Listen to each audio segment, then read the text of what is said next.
আসসালামু আলাইকুম সুপ্রিয় শিক্ষার্থীবৃন্দ। আজকে আমরা সংবিধানের একটি জিস্ট পড়ার ট্রাই করব। আমরা এতক্ষণ পর্যন্ত যা পড়েছি, সামনে আরো যা পড়বো, তার একটা ওভারঅল ভিউ আজকে আমরা পাবো যে পুরো সংবিধানের আসলে সারসংক্ষেপটা কি, আমাদের যে ফান্ডামেন্টাল ফিচার্স, আমাদের সংবিধানে কি কি স্যালিয়েন্ট ফিচার্স আছে। তো আপনারা জানেন যে আমাদের যে সংবিধান, এটা হচ্ছে আমাদের মহান মুক্তিযুদ্ধের একটি ফসল, যেটা হচ্ছে born from the ashes of 1971 liberation war. তো সাধারণত অনেক দেশের সংবিধান আমরা দেখি যেগুলো হচ্ছে কলোনিয়াল কিংবা ঔপনিবেশিক শক্তি থেকে তাদের সংবিধানটা উদ্ভূত। আমাদের সংবিধান আমরা নিজেরাই তৈরি করেছি।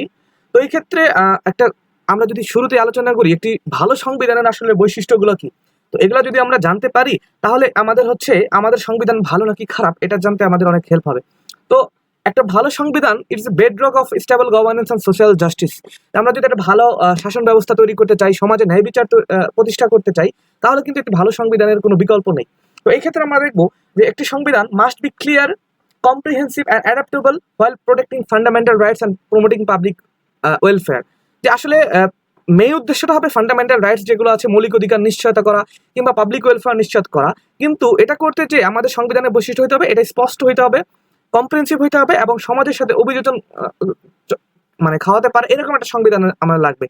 বাট শেষ পর্যন্ত এটাও মনে রাখতে হবে যে এটা মেইন কাজ কিন্তু একটা গভর্নমেন্ট যে পাওয়ার, এটাকে লিমিট করার, একটা গভর্নমেন্টের ব্রাঞ্চগুলোকে আমরা প্রতিষ্ঠা করব, but at the same time যে গভর্নমেন্টের যে অ্যাকাউন্টেবিলিটি আমাদের নিশ্চিত করতে হবে। তো শেষ পর্যন্ত এখানে কিন্তু one size fits all approach type কোনো কনস্টিটিউশন আসলে আমাদের নাই। তার মেইন কারণ দেখবো যে প্রত্যেকটা দেশের ইউনিক কিছু হিস্ট্রিক্যাল ঘটনা থাকে, কালচারাল কিংবা সোশ্যাল কনটেক্সট অনুযায়ী একটা দেশের সংবিধান আসলে ভিন্ন হতে পারে। তো আজকে আমরা আসলে কি কি এজেন্ডা আছে আমাদের, আমরা কি কি আলোচনা করব, যে আমরা দেখবো যে আমাদের সংবিধানের যে মেইন ফিচার আসলে কি কি কারণে আমরা বলতেছি আমাদের সংবিধানটা ইউনিক কিংবা আমাদের সংবিধানটা ভালো কিংবা খারাপ, এটা নিয়ে আমরা আলোচনা করব। তো এটা নিয়ে আমরা এর আগে ক্লাসে অলরেডি ডিটেলে আলোচনা করেছি। বাংলাদেশের যে সংবিধান, এটাকে আমরা বলতেছি অটোকথনাস কনস্টিটিউশন, কারণ এটা হচ্ছে আমাদের কনস্টিটিউশন বাই রেভলিউশন। আমরা একটা বিপ্লবের মাধ্যমে হচ্ছে এই সংবিধানটি তৈরি করেছি। এটা আমাদের লিবারেশন ওয়ার থেকে সৃষ্টি। তো ডক্টর মহিউদ্দিন ফারুক ভার্সেস বাংলাদেশ যে কেসটা আছে, এখানে কিন্তু বলা হয়েছিল the people's power makes it a class apart from other constitution of comparable description. যে আমাদের যে জনগণের যে ক্ষমতা, এটা কিন্তু দুনিয়ার অন্যান্য সংবিধান থেকে আমাদের যে সংবিধান এটাকে ভিন্ন করে তুলেছে। এছাড়া আমাদের যে অটোকথনাস কনস্টিটিউশনের মানে হচ্ছে রুটেড ইন নেটিভ সয়েল, যে আমাদের যে মাটি থেকে উদ্ভূত, দেশের মাটি থেকে উদ্ভূত, not derive from an imperial predecessor. Foreign কোনো পাওয়ার কিংবা ঔপনিবেশিক কোনো শাসকের সাথে আলোচনা করে আমরা হচ্ছে এই সংবিধানটাকে তৈরি করিনি। তো এছাড়া আরো দুইটা কেস আমরা দেখতে পারবো যে আমাদের অটোকথনাস যে কনস্টিটিউশন, এটা নিয়ে কথা বলা আছে, যে Kazi Mamunur Rashid versus government of Bangladesh, the fruit of historic war of independence making it a class apart from other constitution of the description. যে আমাদের যে ঐতিহাসিক মুক্তিযুদ্ধের ফলাফল, এই কারণে আমাদের যে সংবিধানটা এটা দুনিয়ার অন্যান্য দেশ থেকে আমাদের সংবিধানকে আলাদা করেছে। তো অ্যাডভোকেট সুলতানা কামাল ভার্সেস বাংলাদেশ কেসে আমরা দেখেছিলাম যেখানে একটা ডেফিনেশন দেওয়া আছে যে যদি কোনো constitution freed from any trace of subordination, যে বিদেশি শক্তির সাবঅর্ডিনেশন থেকে মুক্ত হয়ে যদি কোনো কনস্টিটিউশন তৈরি করা হয়, ওটাকে আমরা বলতেছি অটোকথনাস কনস্টিটিউশন। এরপরে আমাদের সংবিধান আর্টিকেল 1-এ যে আমাদের শুরু হয়েছে, কিংবা আমাদের প্রিয়াম্বলেও কিন্তু এটা বলা আছে যে আমাদের রাষ্ট্রের নেচারটা কি হবে, আমরা কোন ধরনের রাষ্ট্র করতে পারি, আমরা কি ফেডারেল না ইউনিটারি। তো এখানে দেখবেন আর্টিকেল 1-এ আমাদের তিনটা ক্যারেক্টারিস্টিক্স এর কথা বলা আছে আমাদের রাষ্ট্রে। একটা হচ্ছে সভারেন, রিপাবলিক, আর একটা হচ্ছে ইউনিটারি স্ট্রাকচার। সোভারেন মানে কি, যে আমরা এক্সটার্নাল যে অথরিটি আছে, বৈদেশিক কোনো দেশ কিংবা বিদেশি কোনো শক্তির আমরা অধীন নয়। এছাড়া আমাদের রিপাবলিকান ক্যারেক্টার আছে, যে আমাদের যে রাষ্ট্রের প্রধান হবেন, রাষ্ট্রের প্রধান হচ্ছে রাষ্ট্রপতি, উনি হচ্ছে নির্বাচিত হবেন, বংশানুক্রমিক ভাবে কোনো মোনার্ক আমাদের প্রধান হবেন না। এছাড়া আমাদের আরেকটা হচ্ছে রাষ্ট্রীয় কাঠামো কি হবে, একক রাষ্ট্রীয় কাঠামো হবে, যে এটা একটা যে অথরিটি থাকবে, এটা সেন্ট্রালাইজড একটা অথরিটি এখানে আমরা দেখবো থাকবে। তো বাংলাদেশ কনস্টিটিউশন আমাদেরকে একটা সোভারেন ইউনিটারি রিপাবলিক হিসেবে কিন্তু এটা এস্টাবলিশ করেছে, যেটা অন্যান্য কিংশিপ কিংবা অ্যারিস্টোক্রেসি এটা থেকে কিন্তু দেখবো আমাদের এখানে ডিফারেন্ট অ্যাপ্রোচ নিয়ে আমরা নির্বাচিত প্রতিনিধিদের মাধ্যমে আমাদের সংবিধান তৈরি করতে চেয়েছি। এরপরে আমরা দেখবো যে আমাদের একটি সুন্দর প্রিয়াম্বল আছে। তো প্রিয়াম্বলকে বলা হয়েছে পলিস্টার। 8th অ্যামেন্ডমেন্ট কেসে জাস্টিস হাবিবুর রহমান উনি কিন্তু বলেছিলেন যে সংবিধান হচ্ছে আমাদের জন্য পথপ্রদর্শক। তো এটা হচ্ছে একটা touch stone for async the worth or validity of an amendment. অন্যান্য যে অ্যামেন্ডমেন্ট আছে কিংবা সংশোধনী আছে, ওটা ভ্যালিড কিংবা ভ্যালিডিটি না, এটা আমরা পোলস্টার, সংবিধানের পোলস্টার প্রিয়াম্বলের টাচ স্টোনে ওটাকে আমরা চেক করব। তো প্রিয়াম্বলে কিন্তু এছাড়া অন্যান্য আরো গুরুত্বপূর্ণ কিছু আমাদের যে মূলনীতি, এগুলো নিয়ে কথা বলা আছে, যেমন আমাদের জাতীয়তাবাদ, সোশ্যালিজম, ডেমোক্রেসি, সেকুলারিজম, এগুলো কিন্তু আমাদের সংবিধানের মূলনীতি। এছাড়া আমরা দেখবো যে আমাদের এখানে আমরা একটা সোশ্যালিস্ট সোসাইটি যেটা আছে এটা এস্টাবলিশ করতে চেয়েছি, যেখানে রুল অফ ল থাকবে, ফান্ডামেন্টাল হিউম্যান রাইটস থাকবে, ফ্রিডম, এছাড়া ইকুয়ালিটি অ্যান্ড জাস্টিস এখানে কিন্তু আমরা নিশ্চিত করতে চেয়েছি। তো এটা আমরা করবো একটি গণতান্ত্রিক পদ্ধতিতে। এরপরে আমরা যদি আরো আমাদের সংবিধানের 4টা পিলারের কথা বলি, আমাদের সংবিধানের 4টা পিলার হচ্ছে ন্যাশনালিজম, সোশ্যালিজম, ডেমোক্রেসি। পরীক্ষা দিতে চাচ্ছেন এক্সামিনি যারা আছেন তারা এরকম সিম্পলি মনে রাখেন যে এনএসডিএস, যে ন্যাশনালিজম যেটা আছে, যে আমরা আসলে আমাদের যে জাতীয়তাবাদের মূল ভিত্তি হচ্ছে বাঙালি জাতির ভাষা এবং সংস্কৃতি, যে একটা জাতিগত এবং যে কালচারাল যে একটা ইউনিটি আছে, এটাই কিন্তু আমাদের ন্যাশনালিজমের বেসিস। এছাড়া দেখবো আমরা সোশ্যালিজমের কথা বলেছি, যে একটি শোষণমুক্ত যে সমাজ, এইরকম একটা সমাজ আমরা তৈরি করতে পারবো যেখানে হচ্ছে কোনো ধরনের that will be free from exploitation through mixed economic যে সিস্টেম আছে এগুলা। এছাড়া আমরা দেখবো যে আমাদের ডেমোক্রেসি যেটা আছে, আমরা আসলে আর্টিকেল 11-তে 2টা জিনিস নিশ্চয়তা দিতে চেয়েছি, একটা হচ্ছে গণতন্ত্র আর একটা হচ্ছে আপনার হিউম্যান রাইটস। তো আমরা যে গণতন্ত্র এটা হবে through elected representatives in the parliamentary system. এরপরে সেকুলারিজম আমরা নিশ্চিত করতে চেয়েছি। তো আর্টিকেল 12 এর সাথে হচ্ছে আর্টিকেল 2 এর একটা সম্পর্ক আছে, এটা আমরা দেখবো যে আসলে সেকুলারিজম আমাদের যে মেন প্রিন্সিপাল, তারপরও আমরা একটি রাষ্ট্রীয় ধর্ম স্বীকৃতি দিয়েছি, এটাকে আসলে কিভাবে রিকনসাইল করা যায় এটা আমরা দেখবো, যে আমরা আসলে সকল ধরনের যে ধর্মীয় বৈষম্য আছে এগুলো আমরা বিলোপ করতে চেয়েছি। আর আমাদের যে সংবিধান, এই সংবিধানের একটি নেচার হচ্ছে একটি রিটেন কনস্টিটিউশন।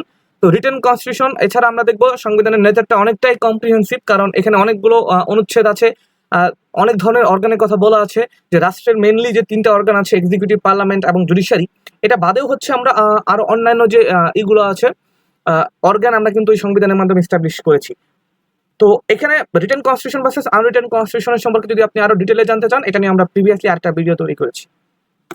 এরপর আমরা দেখবো যে রিটেন কনস্টিটিউশন যে দেশগুলোতে থাকে ওটার একটা কমন ফিচার হচ্ছে কনস্টিটিউশনাল সুপ্রিমেসি বা সাংবিধানিক প্রাধান্য। তো আমরা দেখবো আমাদের আর্টিকেল 7-এ 2টা ক্লজ আছে, একটা হচ্ছে অল পাওয়ার, যে সোর্স অফ পাওয়ার নিয়ে কথা বলে এরকম একটা আর্টিকেল, যে আমাদের যে প্রজাতন্ত্র কিংবা আমাদের যে রিপাবলিক, এই রিপাবলিকের সোর্স অফ পাওয়ার হচ্ছে জনগণ, তাদের কাছে সকল পাওয়ার এখানে বিলং করে। তো তাদের অথরিটিতেই আন্ডার দিস কনস্টিটিউশন আমরা এই পাওয়ারগুলো এক্সারসাইজ করবো। এছাড়া আমাদের সংবিধান যে supreme law of the republic, বা আমরা বলি গ্রুন নর্ম, অথবা আমরা বলেছিলাম গ্র্যান্ড নর্ম, যাই বলি কিনা, যে একটা রাষ্ট্রের সর্বোচ্চ ল, এটা হচ্ছে কিন্তু কনস্টিটিউশন, এটা কিন্তু আমাদের সংবিধানে একদম স্পেসিফিক্যালি আমরা স্বীকৃতিটা দিয়েছি। এছাড়া আমরা প্রিয়াম্বলে দেখবো যে আমাদের সংবিধানের প্রাধান্য রক্ষা করাটা কিন্তু জনগণ হিসাবে, যেহেতু এটা উইল অফ দ্য পিপল, এটা কিন্তু আমাদের একটা দায়িত্ব যে আমরা সাংবিধানিক প্রাধান্য রক্ষা করব। এছাড়া fundamental principles of state policy আছে, এটা জানেন যে আমরা হচ্ছে আইরিশ কনস্টিটিউশন থেকে এই কনসেপ্টটা ধার করেছি, কনস্টিটিউশনালি বড় করেছি। তো এই যে আমাদের যে ফান্ডামেন্টাল প্রিন্সিপাল গুলো কি হবে, আমাদের লক্ষ্য উদ্দেশ্য কি হবে, এই জিনিসগুলো কিন্তু আমরা বলেছি। যেমন কুদরত এলাহি পয়েন্ট ভার্সেস বাংলাদেশ যে কেসটা আছে, এখানে জাস্টিস শাহাবুদ্দিন আহমেদ একটা কথা বলেছিলেন যে এই ফান্ডামেন্টাল প্রিন্সিপালস গুলো আসলে সংবিধানে আমরা কেন উল্লেখ করেছি, কারণ আমরা বলতেছি যে ফান্ডামেন্টাল প্রিন্সিপালস গুলো নন জাস্টিসিয়েবল আন্ডার আর্টিকেল 8 ক্লজ 2, যেগুলো আদালতের মাধ্যমে বলবৎ করা যায় না, তারপরেও কেন আমরা আসলে এগুলোকে অ্যাড করলাম। তো উনি বলেছিলেন যে এই যে ফান্ডামেন্টাল প্রিন্সিপাল গুলা, তো এই যে এগুলো হচ্ছে একটা প্রোগ্রাম রাইটস, যে রাষ্ট্র যে তার রিসোর্স অ্যাভেলেবিলিটির উপর নির্ভর করে ধীরে ধীরে এই জিনিসগুলো বাস্তবায়ন করবে। তো রাষ্ট্রকে এটা গাইড করে যে আসলে আমরা কি কি এস্টাবলিশ করতে চাচ্ছি, কোন ডিরেকশনে যাব। তো এই যে ডাইকোটমি যেটা আছে, যে আমরা সিভিল পলিটিক্যাল রাইটস যেগুলোকে আমরা ফান্ডামেন্টাল রাইটসে রূপান্তর করেছি, এছাড়া নন জাস্টিসিয়েবল যে সোশিও ইকোনমিক রাইটসের ডিভিশনটা, এটা নিয়েও কিন্তু আমরা সামনে আরো বিস্তারিত আলোচনা করবো, যে আমরা আসলে আমাদের এখানে এই যে ডিভিশনটা কিভাবে ক্রিয়েট করেছি। এরপরে ফান্ডামেন্টাল রাইটস, সংবিধানের সবচেয়ে গুরুত্বপূর্ণ পার্ট যদি আমরা আলোচনা করি, আমাদের সংবিধানে 18টির মতো ফান্ডামেন্টাল রাইটস আছে আর্টিকেল 26 থেকে 44-এ। তো এই যে ফান্ডামেন্টাল রাইটস যেগুলো আছে, এগুলো কিন্তু আমাদের যদি আমরা সংবিধানের সবচেয়ে গুরুত্বপূর্ণ পার্ট বলি তাহলে বলবো এটাকে। এছাড়া আর্টিকেল 26 অনুযায়ী যদি ফান্ডামেন্টাল রাইটস এর সাথে সাংঘর্ষিক হচ্ছে কোনো কিছু ক্রিয়েট করে, পার্লামেন্টের যে পাওয়ার এটা কিন্তু এটা লিমিট করে দেয়। পার্লামেন্ট চাইলেই যে কোনো কিছু ফান্ডামেন্টাল রাইটকে ভায়োলেট করে কোনো কাজ করতে পারে না। এরপরে আমরা দেখবো যে আমাদের সংবিধানের আরেকটা নেচার হচ্ছে, আমাদের সংবিধানটা হচ্ছে রিজিড নেচার। তো রিজিড নেচারের সাথে একটা কনসেপ্ট খুবই রিলেটেড, এটাকে বলে কনস্টিটিউশনাল এন্ট্রেঞ্চমেন্ট। যে সংবিধানকে আসলে কি কি ভাবে সুরক্ষা দেওয়া যায়, কারণ সংবিধান তো একটা মেয়ার প্লেথিং না যে আপনি খুব সহজেই একটা জিনিসকে চেঞ্জ করে দিলেন। এটার পিছনে আমাদের মুক্তিযোদ্ধাদের যদি বলি, আমাদের আশা আকাঙ্ক্ষার একটি প্রতিচ্ছবি বা প্রতিফলন আমরা এটাকে বলতে পারি। তো এটাকে রক্ষা করার অনেক উপায় আছে। তো আমাদের সংবিধান rigid, but at the same time আমরা দেখবো এটা কিন্তু আমরা ফ্লেক্সিবলও করবো। বাট আমাদের সংবিধানকে আমরা রিজিড বলতেছি আসলে মেনলি কয়েকটা কারণে। তার একটা কারণ হচ্ছে আমরা দেখবো যে বর্তমান 142 যেভাবে আছে, এখানে আমাদের সংবিধান যদি আমরা সংশোধন করতে চাই, এখানে আমাদের 2/3 মেজরিটি লাগবে বা সুপার মেজরিটি লাগবে। যে সিম্পল মেজরিটি যেটা আছে, হাফ মেজরিটি, এটা দিয়ে আমরা হচ্ছে এটা চেঞ্জ করতে পারবো না। এছাড়া আমরা দেখবো যে বর্তমানে যেহেতু পঞ্চদশ সংশোধনীতে 142 কে আবার ব্যাক করানো হয়েছে পঞ্চদশ সংশোধনী আগের অবস্থায়, এই কারণে আমরা দেখবো যে রেফারেন্ডামের যে প্রভিশনটা আছে, 2 নম্বর যে সিস্টেম এন্ট্রেন্সমেন্টের, এটা হচ্ছে রেফারেন্ডাম সিস্টেম। যে আমাদের প্রিয়াম্বল আর্টিকেল 8, 48, 56, এই যে বিভিন্ন আর্টিকেল গুলো আছে 142 ইনক্লুডেড, এগুলোর জন্য আমাদের একটা রেফারেন্ডাম লাগবে। এগুলা যদি আমরা চেঞ্জ করতে চাই, যে এটা কিন্তু কি করে, যে প্রিন্সিপালস মানে যে সিম্পল মেজরিটি যেটা আছে এটা থেকে এটা অনেকটা প্রোটেক্ট করে, যে খুবই সহজে চেঞ্জ করতে পারতেছি না। আবার আরেকটা আর্গুমেন্ট দেখবো আমরা, যে basic structure doctrine. Basic structure doctrine আগে 7B তে ছিল, বাট ওটা তো আনকনস্টিটিউশনাল ঘোষণা হয়েছে। বাট তারপরেও আনোয়ার হোসেন চৌধুরী ভার্সেস বাংলাদেশ যে কেসটা আছে, এই কারণে আমরা বলবো যে বেসিক স্ট্রাকচার ডক্ট্রিনটা আছে। তো আনোয়ার হোসেন চৌধুরী কেসে কিন্তু বলা হয়েছিল যে সংবিধানের যে স্ট্রাকচারাল যে পিলারগুলো আছে, সংবিধানের স্ট্রাকচারাল পিলারকে হচ্ছে চেঞ্জ করা যাবে না। এর যেমন আনোয়ার হোসেন চৌধুরীর কেসে একটা অবজারভেশন ছিল, constitutional pillars can not be dismantled through amendment. Parliament cannot use amending powers to damage, emasculate, destroy or alter basic structure or framework of the constitution. যে সংবিধানের যে মূল ভিত্তিগুলো যেগুলো আছে, এই জিনিসগুলোকে চাইলে চেঞ্জ করা যাবে না। তো এই যে কনস্টিটিউশনাল এন্ট্রেঞ্চমেন্টের কথা যে আমরা বললাম, যেটা হচ্ছে টিরানি অফ মেজরিটি, যে শুধুমাত্র মেজরিটি এগ্রি করছে দেখে চেঞ্জ করলাম, এটাকে প্রিভেন্ট করার জন্য যে সিস্টেমটা, এটা কিন্তু দুনিয়ার অনেক দেশে আছে। যেমন অন্যান্য দেশে এটাকে, এই ক্লজের নাম হচ্ছে ইটারনিটি ক্লজ। যেমন এটার একটা উদাহরণ আমরা জার্মানিতে দেখবো, জার্মানির যে বেসিক ল আছে ওইখানে কিছু কিছু জিনিসকে আনঅ্যামেন্ডেবল করা হয়েছে। আবার ফ্রান্সেও কিন্তু এটার উদাহরণ দেখা যায়, যে ওদের যে রাষ্ট্রপতি শাসিত যে সরকারকে, এটাকে ওরা বলেছে এটা আনঅ্যামেন্ডেবল, এটা চেঞ্জ করা যাবে না। তো বাংলাদেশেও এইভাবে সংবিধানেও আমরা দেখবো যে অনেক বেসিক স্ট্রাকচার আছে। তো যদি বেসিক স্ট্রাকচারকে ভায়োলেট করা হয়, তাহলে আমরা জুডিশিয়াল রিভিউ এর পাওয়ার এক্সারসাইজ করবো। তো জুডিশিয়াল রিভিউ কিন্তু কনস্টিটিউশনাল এন্ট্রেঞ্চমেন্টের আরেকটা সিস্টেম, যেটা হচ্ছে সংবিধানকে প্রোটেক্ট করে। কারণ সাপোজ আমরা দেখতেছি আর্টিকেল 7-এ 26 কিংবা 102 অনুযায়ী জুডিশিয়াল রিভিউ সংবিধানের সাথে সাংঘর্ষিক যদি কোনো কিছু ইনঅ্যাক্ট করা হয় পার্লামেন্ট, ওটাকে কিন্তু আমরা আনকনস্টিটিউশনাল ঘোষণা করবো। এরপরে আমাদের যে গভর্নমেন্টের সিস্টেমটা, এটাকে আমরা বলতেছি পার্লামেন্টারি ডেমোক্রেসি।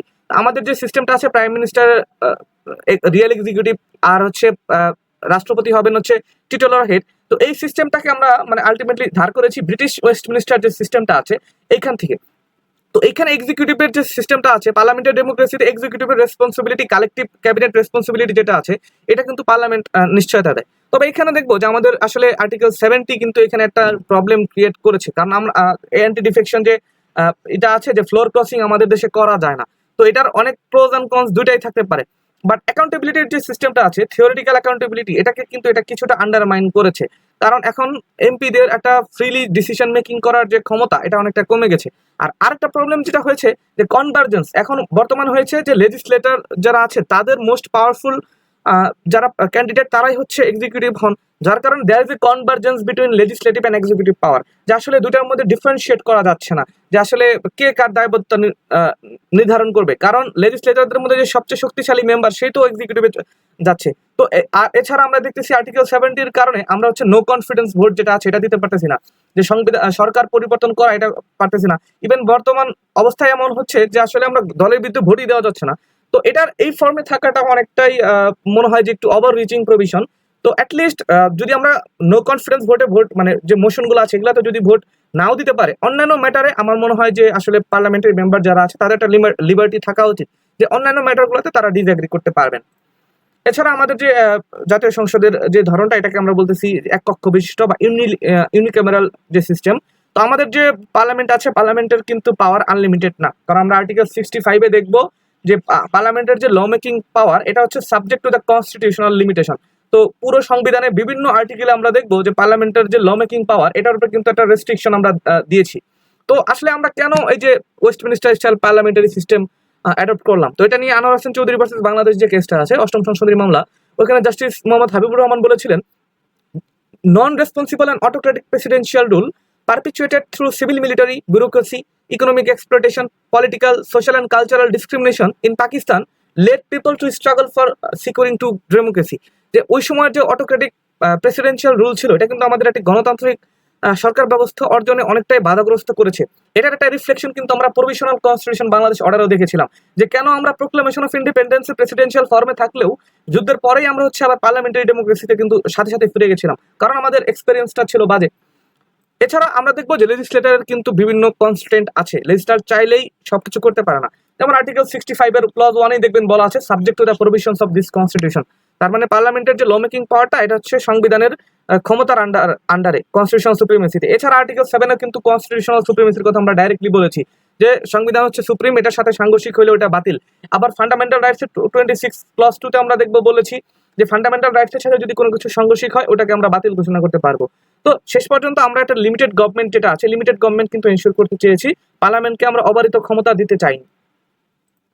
এছাড়া আমরা এই যে চেক অ্যান্ড ব্যালেন্স করার যে কাজটা এটা আমরা এটার জন্য আমরা ইন্ডিপেন্ডেন্ট একটা জুডিশিয়ারি তৈরি করতে চেয়েছি। ইন্ডিপেন্ডেন্ট জুডিশিয়ারি যে নেচারটা এটা হচ্ছে ইন্টিগ্রেটেড জুডিশিয়ারি। ইন্টিগ্রেটেড জুডিশিয়ারি মানে হচ্ছে ইউনিটারিনেস অফ দ্য হাইকোর্ট নিয়ে আমরা আগের দিন আলোচনা করেছিলাম যে আমাদের রাষ্ট্র যেহেতু ইউনিটারি, সংবিধান কোর্টের স্ট্রাকচারটা হবে ইউনিটারি।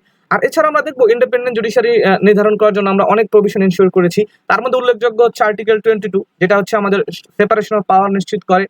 আর্টিকেল 94 এর ক্লজ 4 আমরা দেখবো সুপ্রিম কোর্টের স্বাধীনতা নিশ্চিত করা হয়েছে। এছাড়া যে জাজদের অ্যাপয়েন্টমেন্ট কিংবা হচ্ছে রিমুভালটা সুপ্রিম জুডিশিয়াল কাউন্সিলের মাধ্যমে হবে, অন্যান্য যে অর্গান এটাকে ইন্টারফেয়ার করতে পারবে না। 116 এতে আমরা দেখবো যে সাবঅর্ডিনেট জুডিশিয়ারি হচ্ছে যে ইন্ডিপেন্ডেন্স এটা স্বীকৃতি দেওয়া হচ্ছে। এছাড়া মাজদার হোসেন কেস জানেন আপনারা, মাজদার হোসেন কেসও কিন্তু আমাদের যে লয়ার জুডিশিয়ারির এক্সিকিউটিভ কন্ট্রোল থেকে মুক্তি দেওয়ার জন্য কিন্তু একটা সিগনিফিকেন্ট অবজারভেশন এই কেস দেওয়া হচ্ছে, যেটা কিন্তু একটা মাইলস্টোন কেস বাংলাদেশের। তো সেপারেশন পাওয়ার গুলো আমরা কিভাবে নির্ধারণ করেছি, তো সেপারেশন পাওয়ার ক্ষেত্রে দেখবো আমরা একটা চেক অ্যান্ড ব্যালেন্স নিতে চলে গেছি। তো আমেরিকান স্টাইল যেটা আছে, আমেরিকাতে সেপারেশন অফ পাওয়ারটা অনেক রিজিড, কিন্তু আমরা বাংলাদেশে দেখবো যে বাংলাদেশের সিস্টেমটা আসলে এতটা রিজিড না। আমরা প্রত্যেকটা অর্গানের ডিফাইন্ড কিছু পাওয়ার বলে দিয়েছি যে এটা করবে। যেমন এক্সিকিউটিভের যে ইটা আছে রেসপন্সিবিলিটিটা, এটা পার্লামেন্ট নির্ধারণ করবে যে তাকে পার্লামেন্টের কাছে জবাবদিহিতা করতে হবে। আবার লেজিসলেটরের যে পাওয়ার সে হচ্ছে অবারিত পাওয়ার তার নাই, সে কনস্টিটিউশনাল কনস্ট্রেন্ট এবং ফান্ডামেন্টাল রাইটস এর যে লিমিটেশন আছে এটা কিন্তু তার অবজার্ভ করতে হবে, সেই এইটার উপরে যাইতে পারবে না। আবার জুডিশিয়ারিকে আমরা দেখলাম যে জুডিশিয়াল রিভিউর যে একটা ক্ষমতা, জুডিশিয়াল রিভিউর একটা ক্ষমতা দিয়েছি। তো জুডিশিয়াল রিভিউর কারণে সে কি করবে, সে লেজিসলেটিভকে যেটা আছে সে লেজিসলেচারকে কোনো ডিরেকশন দিবে না যে আপনি ল বানান, যদিও এক্সেপশনাল ক্ষেত্রে দেখেছি কিছুটা গাইডলাইন দিয়েছে। এছাড়া আবার আরেকটা ক্ষেত্রে আমরা দেখবো যে পলিসি মেকিং এর ক্ষেত্রে সাধারণত যেটা হয় যে জুডিশিয়ারি হচ্ছে ইন্টারফেয়ার করতে চায় না। আবার অন্যদিকে পার্লামেন্টকে তাহলে আমরা কিভাবে প্রোটেকশন গুলো দিলাম, যে পার্লামেন্ট যে সাধারণত ইন্টারনাল প্রসিডিংস নিয়ে আমরা দেখবো লেজিসলেটিভ কিছু প্রিভিলেজ আছে, এটা হচ্ছে তাকে আমরা দিচ্ছি। আবার অন্যদিকে পার্লামেন্টও কিন্তু কিছুটা লেজিসলেটিভ রেস্ট্রেন্ট হচ্ছে এক্সারসাইজ করতেছে, যে সে হচ্ছে কোর্টের যে পেন্ডিং যে ম্যাটার্স গুলো আছে সাবজুডিস ম্যাটার গুলো নিয়ে সে কিন্তু কথা বলে না। আর জুডিশিয়াল রিভিউর পাওয়ারটার মাধ্যমে আমরা মূলত এই যে সুপ্রিমেসি অফ দ্য কনস্টিটিউশন এটা মেনটেন করতেছি। তো আমাদের যে সুপ্রিম কোর্ট আছে তাকে আমরা 5 ধরনের রিট ইস্যু করার ক্ষমতা দিয়েছি হাইকোর্ট ডিভিশনকে: প্রহিবিশন, ম্যান্ডামাস, সার্সিওরারি, কোয়ারেন্ট এবং হ্যাবিয়াস কর্পাস। তো আমরা দেখবো যে এই রিটগুলো নিয়ে আমরা ডিটেলে পড়বো যে কোন রিটের স্পেসিফিক মেকানিজম কি, কোনটা আসলে কোন ধরনের পাওয়ার আমাদের যেটা আছে রাষ্ট্রের নাগরিকদের অধিকার নিশ্চিত করে। এছাড়া আমরা দেখবো যে আমাদের যে ডেমোক্রেটিক সিস্টেমটা এটাকে আমরা গ্রাস রুট লেভেলে নিয়ে যেতে চাইছি, যেটা জনগণের প্রত্যক্ষ অংশগ্রহণের মাধ্যমে। এর জন্য আমরা লোকাল গভর্নমেন্ট সিস্টেম যেটা আছে এটা এস্টাবলিশ করেছি আর্টিকেল 59 এবং 60-তে। তো তাকে কিন্তু আমরা কিছু ট্যাক্স ইম্পোজিং পাওয়ার দিয়েছি, ফিসকাল কিছু অটোনমি দিয়েছি, এটা কিন্তু গ্রাস রুট লেভেলে ডেমোক্রেসিকে নিয়ে যায়। এছাড়া আমাদের যে ভোটার সিস্টেম আমরা করেছি যে 121-122-এ 1 পার্সন 1 ভোট যে নীতিটা আছে, যে এক ব্যক্তির এক ভোট, এই নীতিতে আমরা আগাবো। এখানে আমরা কোনো ডিসক্রিমিনেশন করি নাই, যে কাস্ট, সেক্স, রেস, রিলিজিয়ন এই কোনো ধরনের বেসিসে আমরা কাউকে কোনো ডিসক্রিমিনেশন করব না। তো এই যে এই সিস্টেমটা এটা কিন্তু যারা আমার রিপ্রেজেন্টেটিভ আছে তারা কিন্তু যে ভোটারদের কাছে যে তার দায়বদ্ধতা এটাকে কিন্তু আমরা দেখবো যে নিশ্চিত করে। এছাড়া আমরা অম্বুডসম্যান যে প্রসিডিওরটা আছে এটা আমাদের সংবিধানে আছে আর্টিকেল 77-এ, বাট এটা আমরা এখনো এফেক্টিভ করতে পারিনি। তো আপনারা যারা জানেন যে এই কনসেপ্টটা আসলে দুনিয়ার কোন দেশে সর্বপ্রথম এনাক্ট করা হয়েছে আপনারা কমেন্ট সেকশনে জানাতে পারেন। তো নেপালের যে কনসেপ্টটা আছে, নেপালের যে কনসেপ্ট এটা কিন্তু ব্যুরোক্রেসিকে কিংবা অ্যাডমিনিস্ট্রেটিভ কারাপশনকে কন্ট্রোল করার একটা খুবই সুন্দর একটা সিস্টেম। তো এর জন্য এটাকে বলা হচ্ছে সিটিজেন্স ডিফেন্ডার বা গভর্নমেন্টাল ওয়াচডগ, যে মানুষের অধিকার যেটা আছে রেমেডি পাওয়ার ক্ষেত্রে একটা মানে জুডিশিয়াল প্রসেসে না গিয়ে, এটার জন্য নেপাল কিন্তু একটা খুবই সুন্দর একটা সিস্টেম। যদিও আমাদের নেপাল আইন আছে 1980 সালের, বাট ওটাকে আমরা ইন এফেক্ট এখনো আনি নাই, তো এই কারণে এটা আমরা এখনো এফেক্ট করতে পারি নাই। বাট এটা কিন্তু আমাদের সংবিধান প্রণেতাদের উদ্দেশ্য যেটা আছে এটাকে কিন্তু দেখায় যে আসলে ওনারা একটা অ্যাকাউন্টেবল গভর্নমেন্ট মানে নিশ্চিত করতে চেয়েছিলেন আমার জন্য। তো এছাড়া দেখবো ইন্ডিপেন্ডেন্ট ইলেকশন কমিশন যেটা আছে, আমরা ইলেকশন কমিশনকে অনেক ক্ষমতা দিয়েছি যে ইলেকশন কমিশন জানি ইন্ডিপেন্ডেন্টলি ফাংশন করতে পারে। তো এই ক্ষেত্রে ইন্ডিপেন্ডেন্ট যদি সে আসলে কোন ধরনের ইলেকশনগুলো করে, যে প্রেসিডেন্সিয়াল কিংবা পার্লামেন্টারি ইলেকশনগুলো দেখবো আমরা ফাংশন করে, তার দায়িত্বগুলো আমরা খুব সুন্দরভাবে পড়ার চেষ্টা করব। এছাড়াও কিন্তু আমরা দেখবো যে সংবিধান অন্যান্যভাবে কিছু অ্যাকাউন্টেবিলিটি নির্ধারণ করতে চেয়েছে, যেমন 127 থেকে 32 দেখবো আমরা যে আমাদের যে সিজিএস সিএ যে সিস্টেমটা আছে, কন্ট্রোলার এবং অডিটর জেনারেল, উনি কিন্তু রাষ্ট্রের যে অর্থনৈতিক যে বিভিন্ন ব্যাপার আছে এই ব্যাপারে কিন্তু উনি এটা জবাবদিহিতা নিশ্চিত করতে চান, ওনাকে অনেক ফ্রিডম দেওয়া হচ্ছে। এছাড়া অ্যাটর্নি জেনারেল মানে অন্যান্য যে সাংবিধানিক প্রতিষ্ঠান যে আছে এটার যদি কথা বলি, তো সাংবিধানিক প্রতিষ্ঠানের মধ্যে অন্যতম কিন্তু অ্যাটর্নি জেনারেলের একটা পোস্ট, যে উনি হচ্ছে বাংলাদেশের চিফ লিগ্যাল অ্যাডভাইজার বা রাষ্ট্রের প্রধান আইন কর্মকর্তা আমরা বলতেছি অ্যাটর্নি জেনারেলকে। তো এই ছবিতে যিনি আছেন উনি কিন্তু বাংলাদেশের লিডিং কনস্টিটিউশন এক্সপার্ট। আপনারা ওনাকে যারা যারা চিনেন তারা কমেন্ট সেকশনে জানান। তো এছাড়া আমরা দেখবো যে আমরা একটা মেরিট বেসড সিভিল সার্ভিস করতে চেয়েছি, যে রাষ্ট্রের কর্মে নিয়োগের জন্য যারা যোগ্য মেধার ভিত্তিতে তাদের আমরা এখানে নিয়োগ দিয়েছি এবং তাদের জন্য আমরা ডিটেল কিছু প্রভিশন এখানে তৈরি করেছি। এরপরে আমরা যদি দেখি ইমার্জেন্সি প্রভিশন, তো ইমার্জেন্সি প্রভিশনটা আমাদের অরিজিনাল সংবিধান যেটা আছে 72 সালের সংবিধানে ছিল না। ইভেন 72 সালের সংবিধানে প্রিভেন্টিভ ডিটেনশনের যে কনসেপ্ট এটাও ছিল না। তো এই কনসেপ্টটা আমরা অ্যাড করেছি পরে, কারণ আমরা জানি যে আসলে ইমার্জেন্সি প্রভিশনের অনেক ক্রিটিসিজম থাকলেও রাষ্ট্রের খুবই গুরুত্বপূর্ণ ক্রিটিক্যাল মুহূর্তগুলোতে আসলে ইমার্জেন্সি ইম্পোজ করার একটা নেসেসিটি থেকেই যায়। তো এছাড়া আমরা দেখবো যে আমাদের যে সংবিধান এটা কিন্তু টেরিটোরিয়াল ইন্টিগ্রিটি রক্ষায় খুবই অগ্রণী ভূমিকা পালন করে, যে আমাদের রাষ্ট্রের যে টেরিটোরিয়াল এই ক্ষেত্রে খুব সহজেই চুক্তি করতে পারবে না, কিংবা প্রাইম মিনিস্টারের পাওয়ার কতটুকু এটা নিয়ে কিন্তু আমরা দেখবো যে কাজী মুখলেসুর রহমান যে কেসটা আছে এখানে কিন্তু ডিল করা হয়েছে। তো এই কেসে কিন্তু বলা হয়েছিল যে জুডিশিয়াল ইন্টারপ্রিটেশন মানে আমরা যদি আমাদের যে রাষ্ট্রের যেটা আছে এই ক্ষেত্রে যদি টেরিটোরিয়াল সেসেশন যেটা আছে টেরিটোরিয়াল ওইটা যদি আমরা করতে চাই, এই ক্ষেত্রে ভূখণ্ড হস্তান্তরের ক্ষেত্রে কনস্টিটিউশনাল অ্যামেন্ডমেন্ট লাগবে, যেটা হচ্ছে পার্লামেন্টারি অ্যাপ্রুভালও লাগবে। এছাড়া তো শুধুমাত্র প্রধানমন্ত্রী তার একক কর্তৃত্ব ক্ষমতা বলে এই চেঞ্জটা করতে পারেন না। আর এক্ষেত্রে আমরা যদি আমাদের কনস্টিটিউশনের সোর্সেস নিয়ে কথা বলি, ডক্টর কামাল হোসেন উনি হচ্ছে আমাদের সংবিধানের যে ড্রাফটিং কমিটি ওটার চেয়ারম্যান ছিলেন। ওই ক্ষেত্রে কিন্তু উনি বলেছিলেন যে আমরা হচ্ছে সংবিধানের যে বৈশ্বিক ভান্ডার ওইখান থেকে আমরা গ্লোবাল রিজার্ভার অফ কনস্টিটিউশনালিজম এখান থেকে কিন্তু আমরা অনেক কিছু ধার করেছি। আর এছাড়া আমরা কিছু স্পেসিফিক মডেল ফলো করেছি, যেমন আমরা বললাম আমাদের পলিটিক্যাল স্ট্রাকচারটা আমরা ব্রিটিশ ওয়েস্টমিনিস্টার স্টাইল থেকে ফলো করেছি। আবার আমরা দেখবো ফান্ডামেন্টাল রাইটসের যে কনসেপ্টটা আছে এটা আমরা আমেরিকান কনস্টিটিউশন থেকে ধার করেছি। আবার স্টেট পলিসি যেটা আছে fundamental principles of state policy এটা আমরা আইরিশ কনস্টিটিউশন থেকে দেখেছি। আমরা ওয়ার্ল্ডের বেস্ট কনস্টিটিউশন গুলা আমাদের স্পেসিফিক সার্কামস্টান্সেসের সাথে মিলিয়ে আমরা এগুলো অ্যাডপ্ট করতে চেয়েছি। আর আরেকটা যে নেচার আছে সংবিধানের, আমরা জানি সংবিধান rigid, but at the same time সংবিধানটা লিভিং ডকুমেন্ট হিসেবে ট্রিট করতে হবে, যে যুগের সাথে চাহিদা মিলিয়ে যেটা চেঞ্জিং সোসাইটাল নিডসের সাথে সম্পূর্ণভাবে খাপ খায়, এরকম কিছুকে আমরা বলবো যে হচ্ছে আমাদের সংবিধানের অন্যতম একটা বৈশিষ্ট্য। আমাদের সংবিধানের বৈশিষ্ট্যের ক্ষেত্রে আমরা যদি অন্যতম দুইটা চ্যালেঞ্জের কথা বলি, একটা হচ্ছে আমাদের এখানে আর্টিকেল 70 কারণে যেটা হয়েছে যে আমাদের এক্সিকিউটিভের লায়াবিলিটিটা আমরা ভালো মতো নির্ধারণ করতে পারিনি। এটা একটা বড় ধরনের ক্রিটিসিজম, যে এক্সিকিউটিভ পার্ট যেটা আছে পার্লামেন্ট অনেকটাই কর্তৃত্বহীন হয়ে পড়েছে মেজরিটির কাছে। আবার দেখা যাচ্ছে প্রেসিডেন্ট এবং প্রাইম মিনিস্টারের মধ্যে যে পাওয়ার ব্যালেন্স আছে এটা আমরা এনশিওর করতে পারি নাই। আবার আমাদের ফান্ডামেন্টাল প্রিন্সিপালস নিয়ে যে সর্বশেষ আর্গুমেন্ট যদি আমরা দিই, এটা কিন্তু আমরা নন জাস্টিসেবল করেছি, যে অনেকগুলো দরকারি ইকোনমিক সোশ্যাল রাইটস যেগুলো আছে, রাইট টু হেলথের মতো গুরুত্বপূর্ণ রাইটস, এগুলোকে আমরা ইনক্লুড করতে পারিনি, শিক্ষার অধিকারকে আমরা ইনক্লুড করতে পারিনি। বাট এটার অনেকটা জাস্টিফিকেশন অনেকে দেয়। বাট এটা কিন্তু সর্বশেষ যে সংবিধান সংস্কার কমিশন তারা বলেছে যে আসলে এরকম দুইটা হেড বাদ দিয়ে একটা হেডে এনে যে প্রোগ্রেসিভলি রিয়ালাইজেশন করা, রাষ্ট্রের যখন অর্থ হবে সেজন্য এটাকে এনফোর্স করে। আর আমাদের যে সংবিধানটা এটা কিন্তু আসলে দুনিয়ার একটি অন্যতম ভালো সংবিধানের মধ্যে একটা, তো এটার কিন্তু একটা গ্লোবাল ইনফ্লুয়েন্স আমরা দেখবো যে আছে। আর শেষ পর্যন্ত যদি আমরা সামারি করি যে আমাদের সংবিধানের সবচেয়ে কি 4টা ফিচার হচ্ছে কি, একটা হচ্ছে আমাদের সংবিধানের যে নেচারটা এটা হচ্ছে অটোথনস কনস্টিটিউশন, আর আরেকটা হচ্ছে সংবিধানটা খুবই কম্প্রিহেন্সিভ, যে খুব ডিটেইলি অনেক কিছু এখানে লে ডাউন করা হয়েছে। আর আমাদের যে সিস্টেম এখানে আমরা কনস্টিটিউশনাল সুপ্রিমেসি বা সাংবিধানিক প্রাধান্য নিশ্চিত করেছি। আর শেষ পর্যন্ত আমাদের যে সংবিধানের নেচার এটা আমরা করতে চেয়েছি লিভিং ডকুমেন্ট হিসেবে, এটাকে আমরা এনশিওর করতে চেয়েছি। ধন্যবাদ, আসসালামু আলাইকুম। পরবর্তী ক্লাসে আপনাদের সাথে দেখা হবে।